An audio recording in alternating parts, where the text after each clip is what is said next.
세계적인 부동산 추이를 한번 볼게요. 그 전에 코로나가 있었죠. 원래 코로나로 인해서 세계적으로 돈을 엄청 풀었죠. 그러니까 이 현상이 뭘로 돌아오고 있어요? 비용 상승, 인플레이션으로 돌아오고 있더라. 그러니까 막상 경제는 죽어가는데 자산 가치만 엄청나게 거품이 꼈죠. 그러다가 경제가 조금 살아나기 시작하니까 돈을 많이 풀어서 굉장히 많이 오르게 됐죠.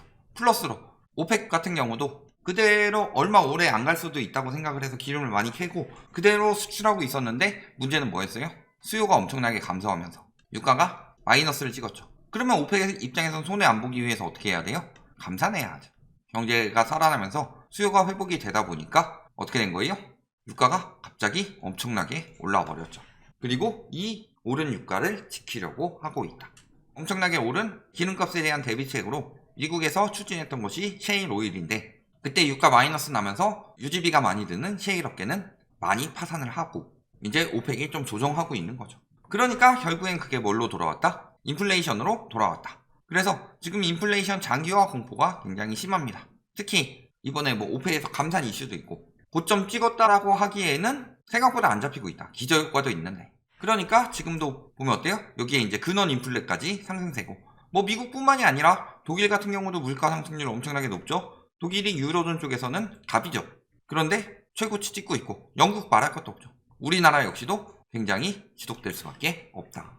그러니까 미국에서 어떻게 해야 돼요? 긴축을 강력하게 할 수밖에 없죠. 인플레이션을 2%대까지 복구를 한다. 지속적으로 금리 인상을 하겠다. 이런 이야기들 나오고 있고요.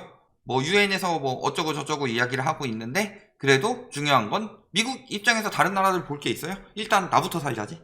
나부터 살아야죠. 그러니까 미국 경제를 살리기 위해서는 인플레이션부터 낮춰야 되고 그러니까 통화 긴축을 지속해야 되겠다. 그러니까 지금 강달러에 베팅이 계속 들어가고 있죠.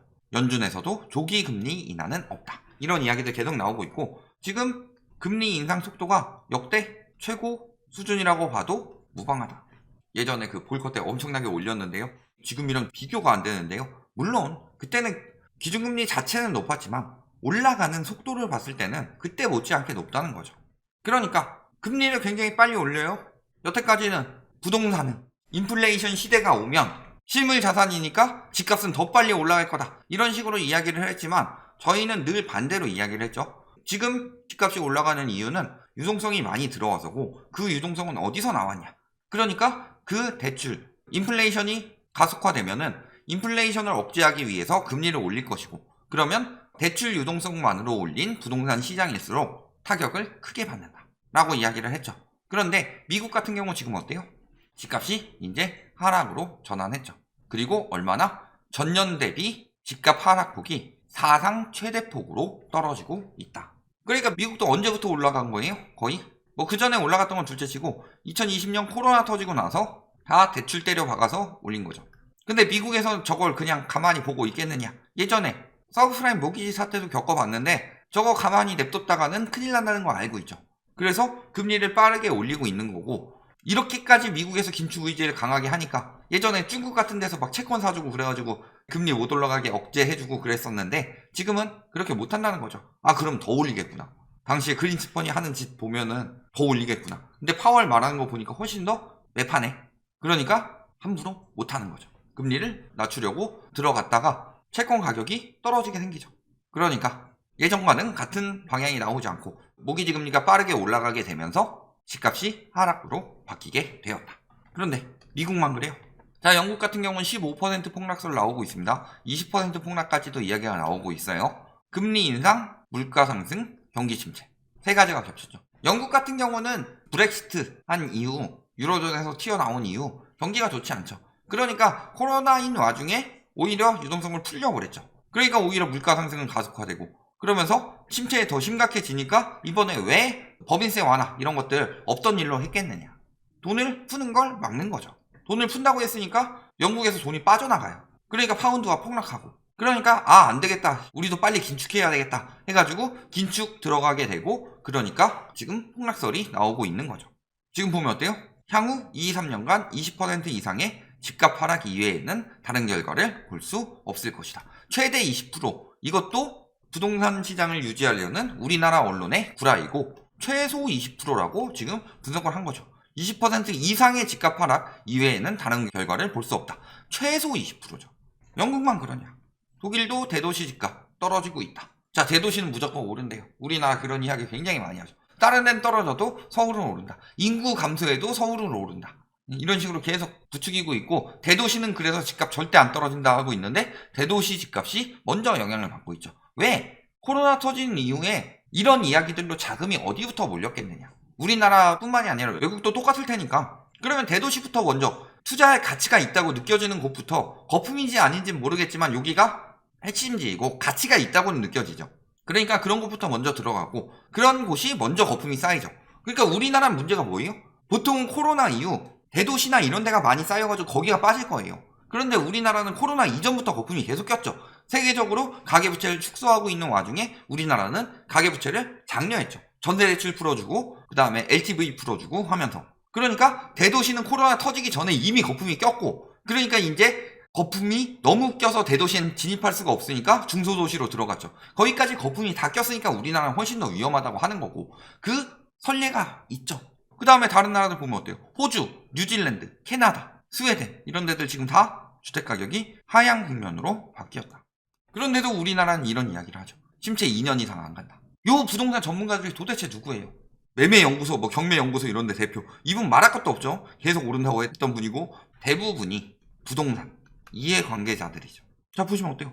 그 하락 예측하시는 분들도 있죠. 예를 들어서 예전에 저희가 양아치라고 하긴 했지만 작년부터 하락으로 이야기 바꾼 양 소장님, 하락 쪽에서 이야기 많이 하시는 한문도 교수님. 그런데 이런 사람들은 다 제외하고 이런 사람들만 넣어놓으니 당연히 예측이 이렇게 나올 수밖에 없죠. 그러니까 이런 사람들만 모아서 해요.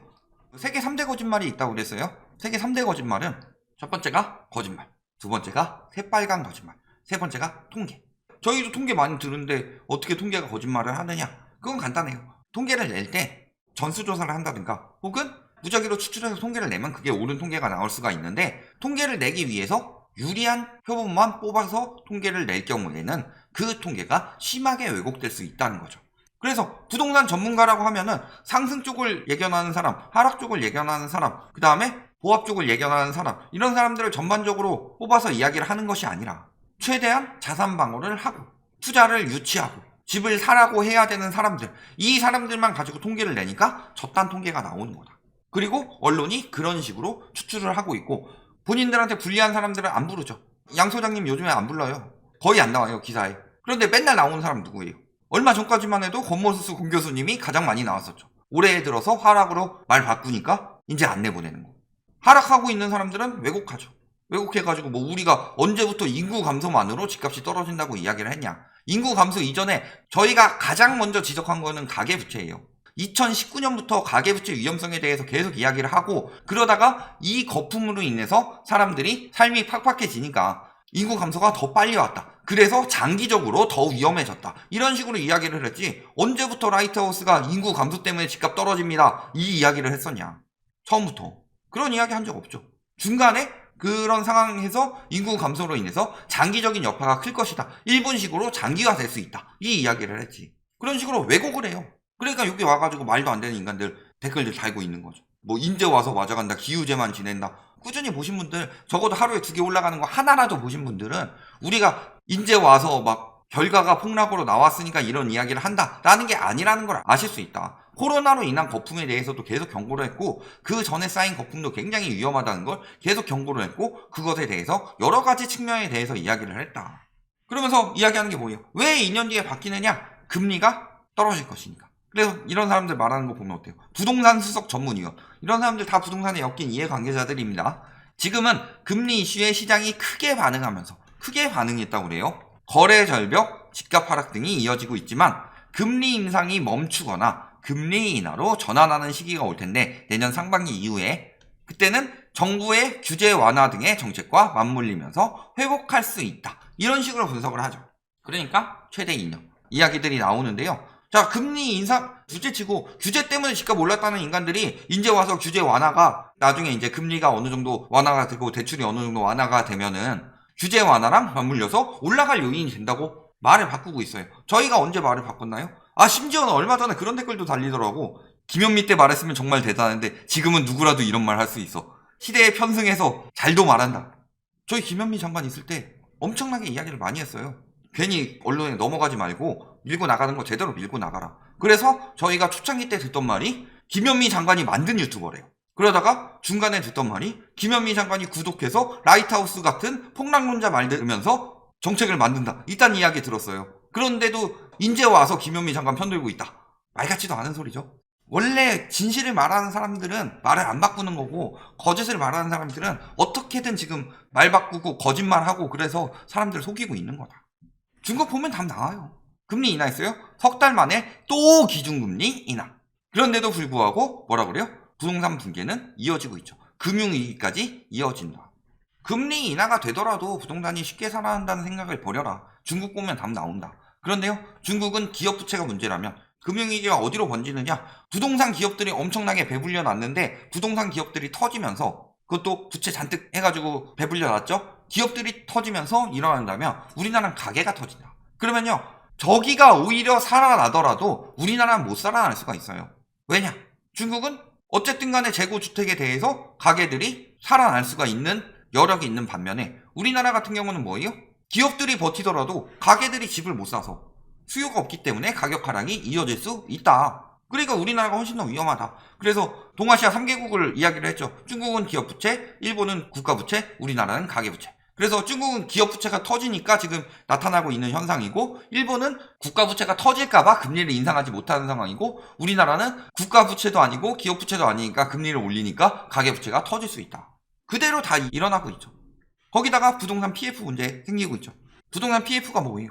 돈 빌려서 부동산 짓고서 이거 분양해서 팔아먹고 은행에 돈 갚고 자기 수익 챙기고 이런 것들이 지금 부실화되고 있다는 거죠. 미분양이 심화되고, 그러니까 금리는 올라가고. 그러니까 왜 부실화되고 있겠어요? 무조건 오른다는 생각으로 이리저리 때려짓고, 우리나라 같은 경우도 건설업계 해서 앞에서 연구소란 인간들이 거기서 돈 받고 연구하니까 빨아주기 바쁘니까 맨날 그래도 집값은 오른다, 그래도 청약경쟁률은 오른다, 계속 이러면서 공급 부족이다, 계속 이 말만 믿고 지었다가, 그러니까 다른 기관 산업들 다 때려씌우고 다 주택사업에 올인했다가 주택시장 무너지니까 이 꼴아지 나는 거 아니에요. 앞으로 건설사들 크게 붕괴되는 곳들 많이 나올 거다.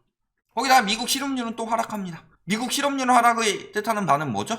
금리 인상 걸림돌이 해결되었다. 그러니까 미국에서 금리 인상 걸림돌이라고 하면요, 물가가 떨어진다. 이건 금리 인상 걸림돌이 아니라 금리 인상 명분이고, 금리 인상으로 인해서 경기가 침체된다. 경제 성장률이 뚝 떨어진다든가 실업률이 확 올라간다든가, 이 두 가지가 나오게 되면은 금리 인상 속도가 조금은 조절될 수 있겠다. 이런 이야기들 나오고 있는데, 실업률이 떨어졌다는 건 무슨 소리예요? 고용시장이 괜찮다. 금리 더 올려도 아직은 붕괴가 오지 않는다. 그러니까 금리 더 빨리 올리거나 혹은 금리 인상폭을 낮출 이유는 없다는 거죠. 그러면서 달러 가치는 더 올라갈 수밖에 없습니다. 뭘 투자하라고 그랬어요? 저희 이야기 듣고서 작년부터 달러 사서 모으신 분들은 엄청나게 돈 많이 버셨을 거예요. 그런데 저희가 달러 사라 이런 식으로 말할 수가 없었던 것일 뿐이지, 앞으로도 강달러는 계속 될 것이다. 당분간. 왜? 글로벌 금융위기가 올 때는요, 항상 자금은 어디로 가요? 미국으로 가요. 왜? 미국이 가장 안전하니까.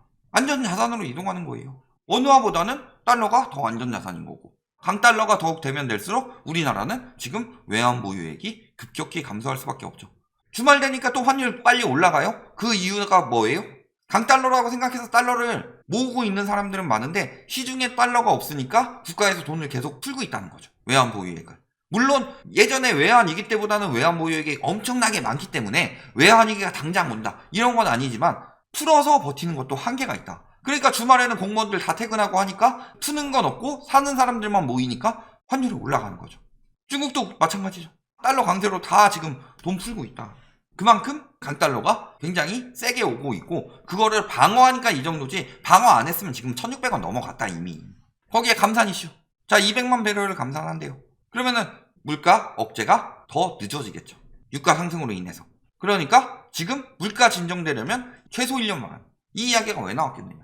지금부터 1년 반이면 내후년이에요. 근데 내년 상반기에 금리 인상을 멈춘다? 말 같지도 않은 소리 하고 있는 거지. 전 세계의 부동산 버블이 붕괴 시작이라고 그랬습니다. 그리고 젊은 층들, 특히 위험하다.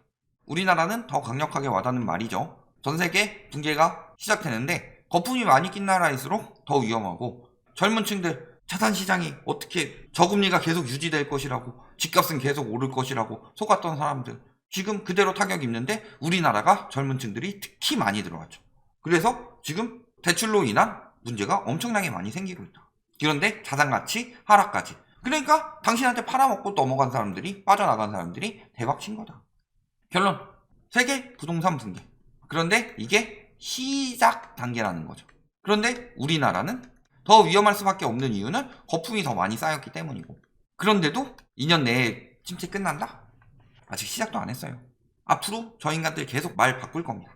내년에 오른다, 내년에 오른다, 내년에 오른다. 글로벌 금융위기 때도 똑같은 이야기를 한 인간들이다. 절대 속지 마셔라. 지금 이런 와중에도 우리나라는 경기 부양을 부동산으로 버티려고 하고 있는 거예요. 더 위험해지겠죠. 여기까지 말씀드리겠습니다.